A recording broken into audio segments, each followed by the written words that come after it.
exciting to have the show here on Richland Community College, our main campus. You have probably 150, 200,000 people that come through. They're exposed to the area. You're probably talking between $5 and $10 million of money that's thrust into the local economy.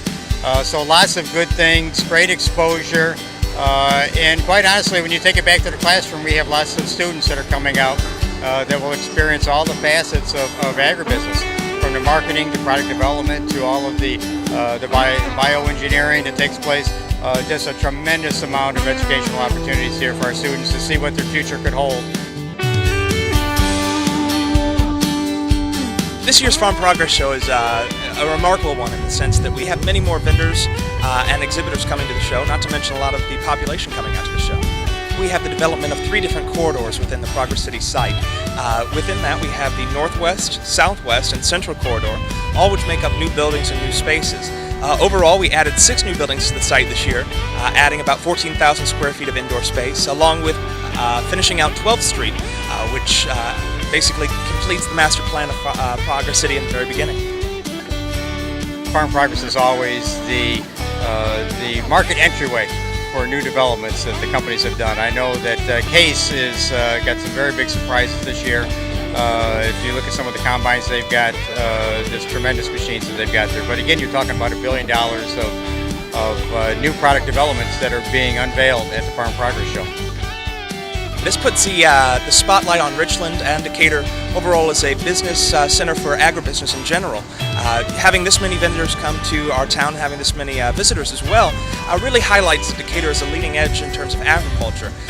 It has overall, the show produces about a $10.4 billion economic impact to the Decatur area during the course of the show. And on top of that, a neat fact is that here within the Progress City boundaries, we have about $1 billion worth of equipment on the site right now. We've got about, I think it's usually between 45 and 50 countries around the world that are represented here at the Farm Progress Show, each show. They come through the Richland tent. We're actually doing for a group that ADM is hosting. We've got Dave Larrick and myself. We're going to be talking about carbon capture and storage and sustainability topics and showing them Stella, mobile Stella. So we're excited about that. And again, that's part of our global outreach and talking about some of the things that are going on here.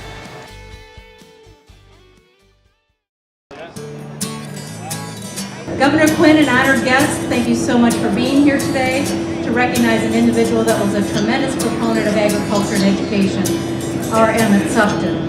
Emmett was a lifelong farmer, and as such, he believed in agriculture and understood the importance of agriculture in Illinois' economy, and for that matter, the global economy.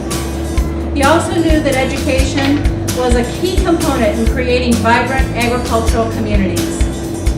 Emmett spent a good deal of off-farm time advocating for just those 2 issues that were so near and dear to his heart. And because of Emmett Sefton's passion, both agriculture and education were well served. And I brought here today a proclamation from the people of Illinois, really, from the heart of the people of our state. We have 13 million people in Illinois. We're one of the largest states in the Union.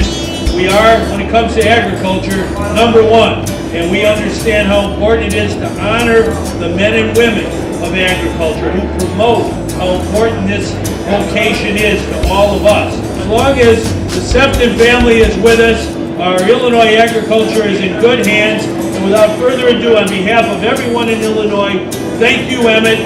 Our faith teaches us we will see Emmett again. Thank him for all the things he did for all the people of Illinois. And Joanne, thank you very much on behalf of the people of our state.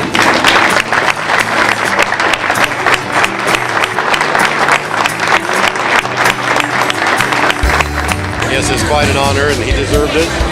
We so much appreciate it, and he, like I said, he tried to do everything he could for agriculture, and he loved people, and this is quite an honor. He loved this progress show. He was that first day of the first one. I mean, you would have thought he'd had 3 babies. Yeah. You know, he was so More proud of that than he was his kid. Yeah, he had pictures of the progress show over us. Yeah. But that's okay. That's okay because harmless. he raised us like that, and we miss him. Decatur! Say hey! What's going on? Nah, they told me Illinois could party. I said, what's going on? Concert attendance was remarkable. We were really happy with how it all turned out.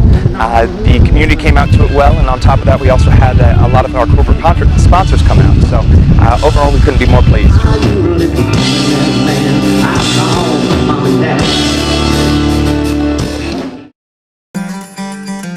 The show itself solidifies our relationship with both EMS, fire, and police officers here in town, both showing the importance that we can provide to them and what they can provide to our community. Most of what we do at Farm Progress is traffic direction. We get people into the show safely, we get them off the interstate, and then when the show's over, and for them, we get them back out onto the road and move them along. We do have a contingency of officers that are inside Farm Progress just in case something would happen. It's very rare, but you know, we do have that presence there. In 2004, Richland Community College, along with the folks from Farm Progress, approached the administration of St. Mary's Hospital and asked if our EMS system would be willing to head up emergency services for Farm Progress shows. There's roughly 30 agencies involved in doing this. We've had no less than 40 people on site during the show. Days prior to the show, we've been running up to 10 to 12 volunteers a day out here providing coverage for the workers and visitors as they prepare for this.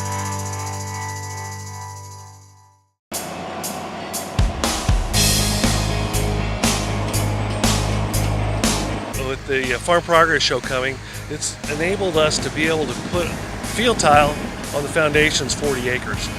That means greater production and yields, more return on the acreage. Not only are we doing that because we get greater return, but we can also demonstrate some very positive conservation practices that are going on out here. So it really fits in nicely with what's going on in the Farm Progress show, fits in nicely with what the foundation is trying to do, and it fits in nicely with what the college does with their sustainable ag.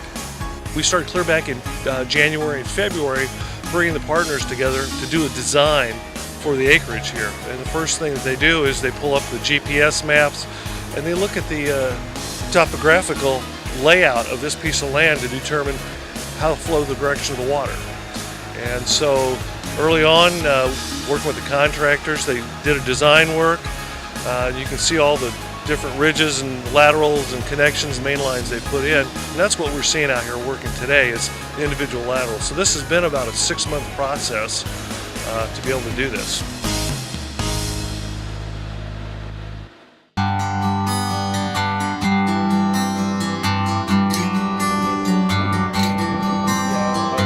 This year's show was remarkable in the sense that not only did we have tremendous outcome from the community, but on top of that we had a lot of the largest product demonstrations and product releases in Farm Progress history. After the show, we start tearing down. The Friday following the show, about 90% of the equipment leaves the site, and then it's a slow process to remove all the wood chips and return it back to its original statement. From the very beginning, it takes a lot of time that we'll start doing a debriefing, and following that we'll start talking about what went right, what went wrong, and what we can do to start planning for the next show, which is 2015.